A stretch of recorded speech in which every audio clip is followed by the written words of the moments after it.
Good morning, good morning, good morning. How y'all doing?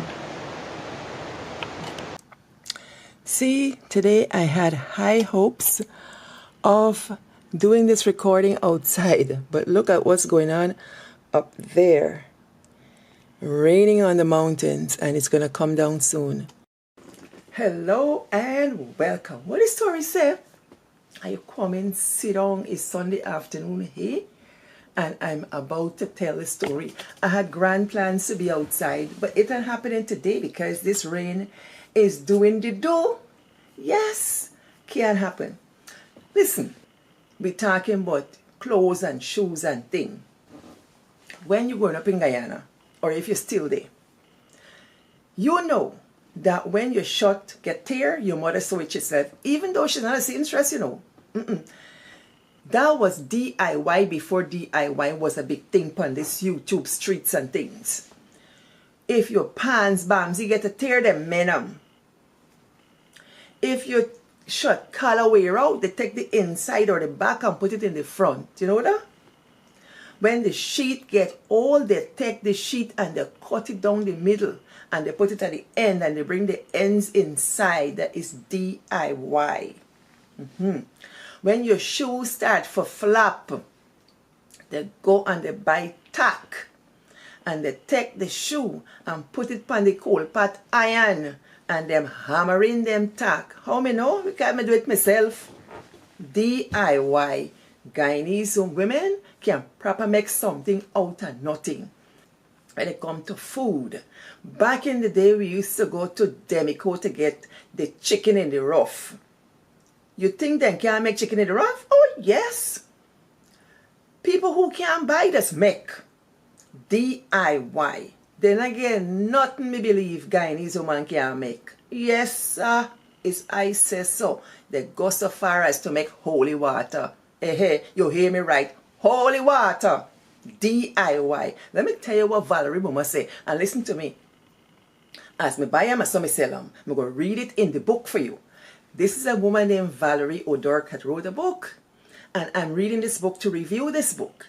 So I'm going to tell you this little part of this book. And I want you to go on Amazon and find the book and buy the book. Because the book nice. The book talk about these women. All the things that women have done. Remarkable women. Biblical women. Her own mother.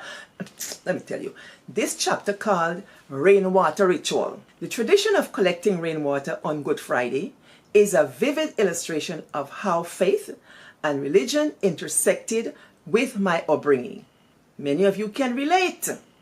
While my mother may not have been deeply practicing, this act tied her to religion and by extension, me, to a symbolic tradition. Let me get into the story.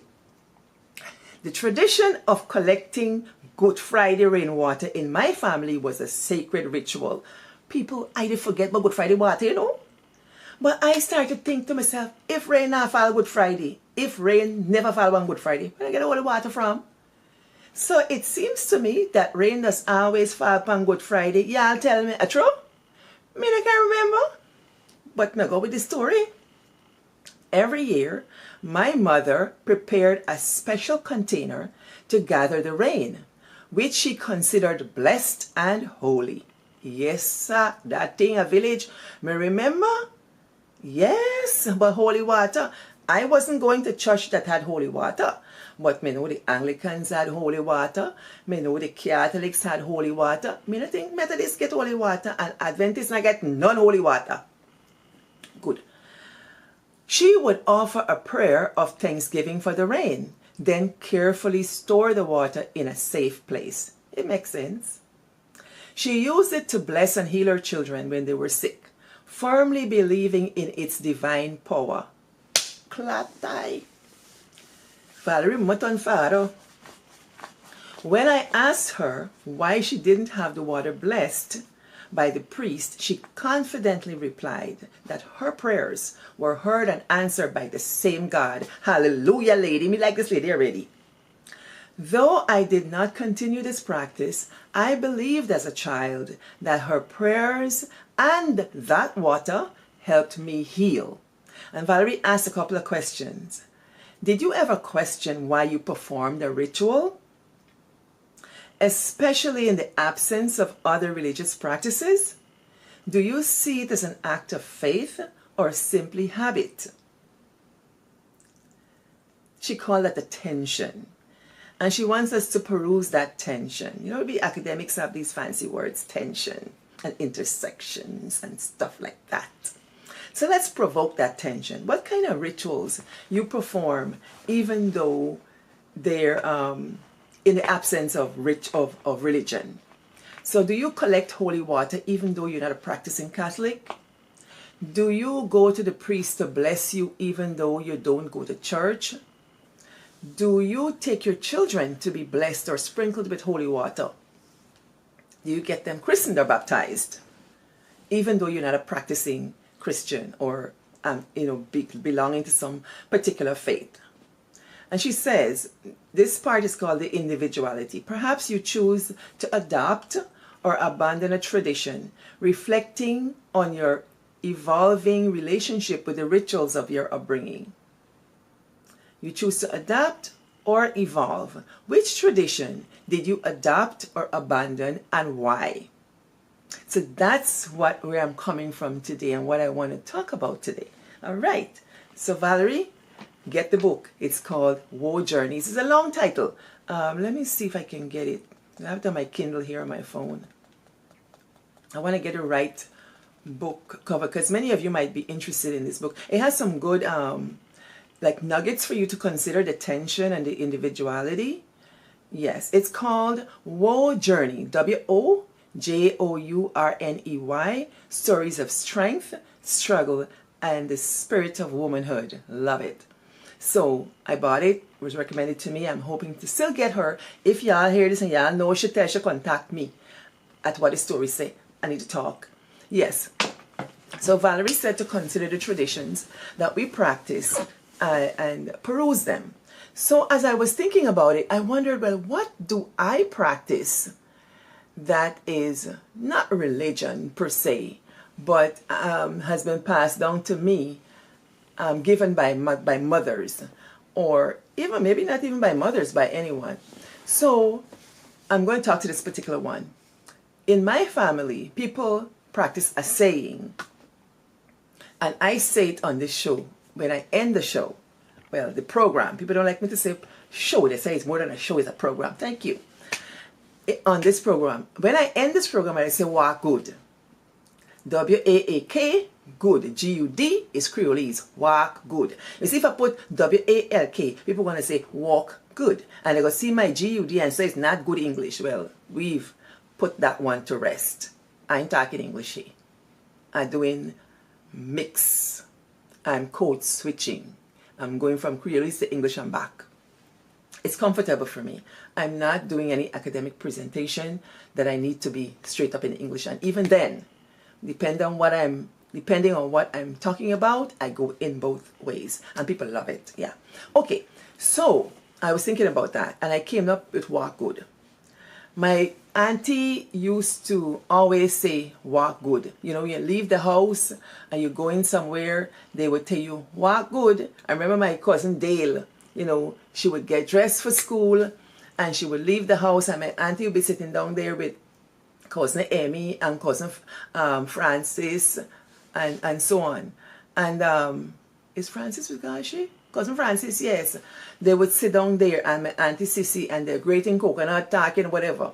And Dale would head for the gate. And when she reached the gate, she would say, me going, mommy. She would say, all right, walk good. That's a pretty common thing in the village. I don't know how it was for you. If I leave with my grandmother, I would say, going, grandmother, all right, walk good. Or they're going to say, walk in the corner. Yes. And if you go into church or anyway, once you leave in the home, that was the words they gave you. And so we carry these traditions with us, and I do it on this program. And so wherever you listen to this program, it's there. It's been carried all over the world.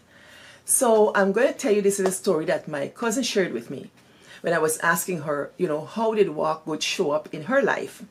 She said, you know, she moved from Guyana to Trinidad, had her children there, and she would tell them walk good in the same way her mom used to tell her walk good, my Auntie Sybil.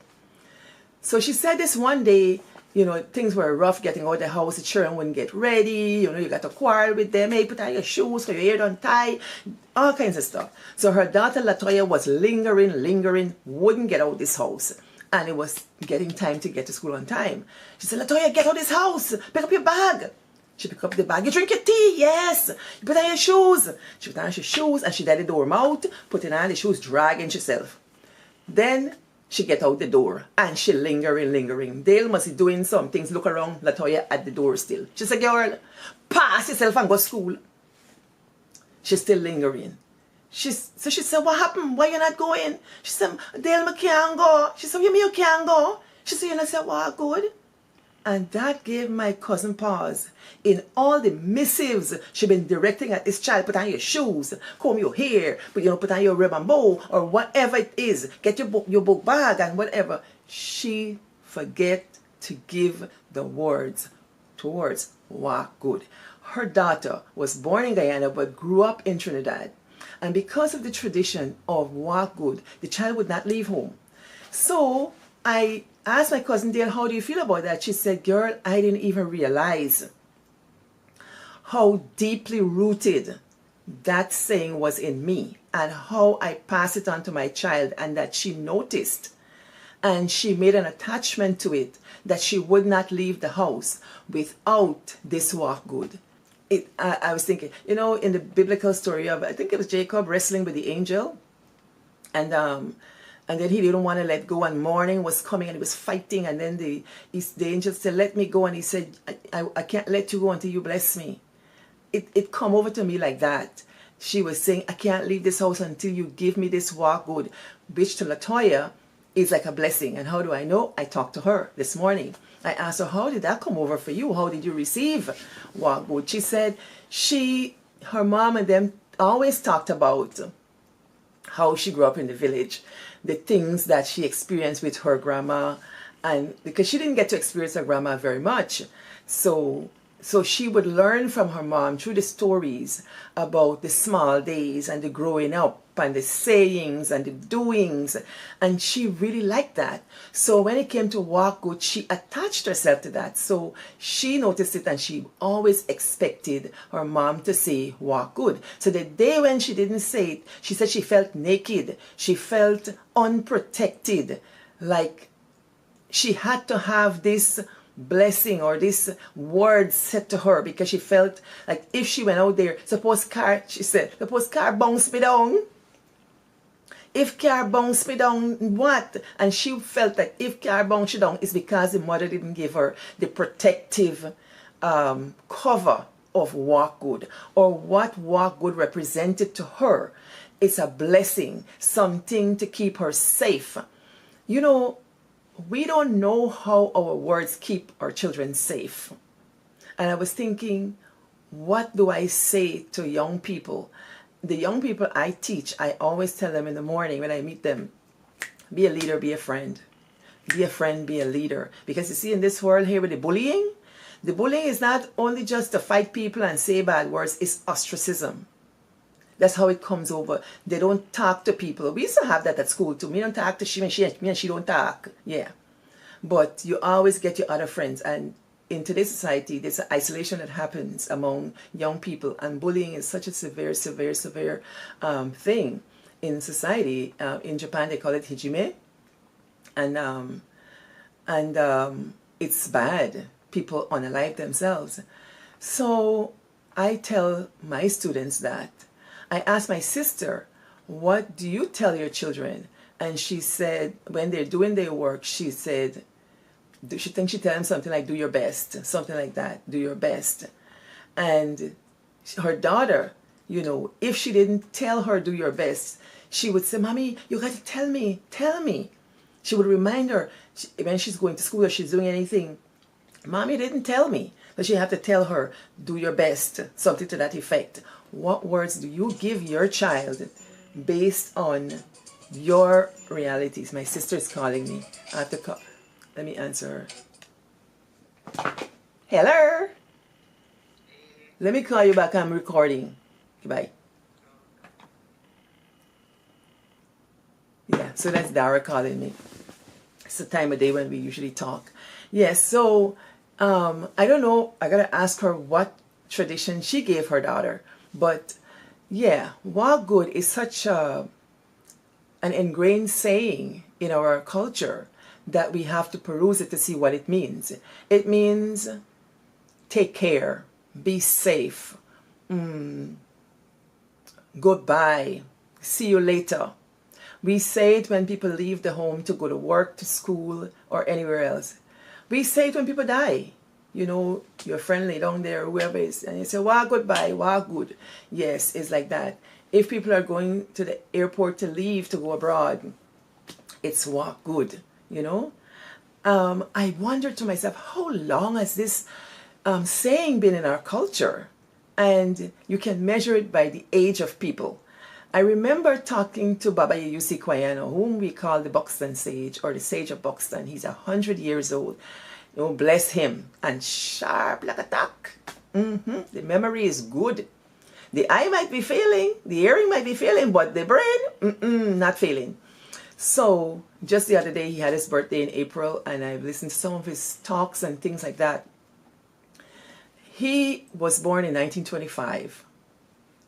And he was born in Lusignan. And this old lady who was in his family, I don't know what she was to him, but she was called Gangang. And Gangang is a name that goes right back to people who came out of enslavement. It's one of those names that go all the way back there. We don't hear about Gangang nowadays, but back in those days, old people would call Gangang the grandmother and so on.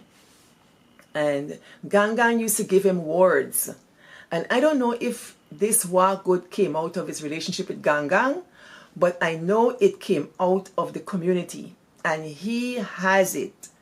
And he was born 100 years ago. Just to tell you how long this saying was in there. You know what he said to me? During my dissertation period when I was writing and stuff, you know, I would call him every now and again and share what I'm doing and ask him his opinion and stuff and to get information. And then he would, when we were ready to go off the phone, he would say, walk good. And I would chuckle. He would always make me laugh. You know, he would bring up these Guyanese things and he would always say, walk good. And then he say, you know, me can't not say walk good. He said, me got to say walk good. And listen to me. Kwayana could deliver the English language like anybody else. But he can't break up. He can't go into it clearly. He said, me I can't say goodbye. He said, me just never say goodbye. Can't come out my mouth. He said, goodbye can't come out my mouth. A walk good me got to say.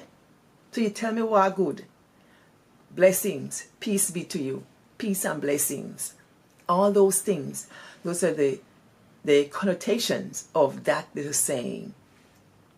What is it for you? And in your household, what do you say? So I'm going to leave it here at that. Until next time, I walk good. For clarity, I just want to make a point. I'm not implying that Kwayana started Walk Good or it started with Gangang.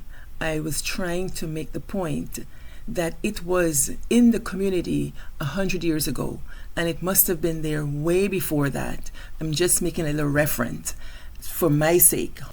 In other news, my plantain has arrived.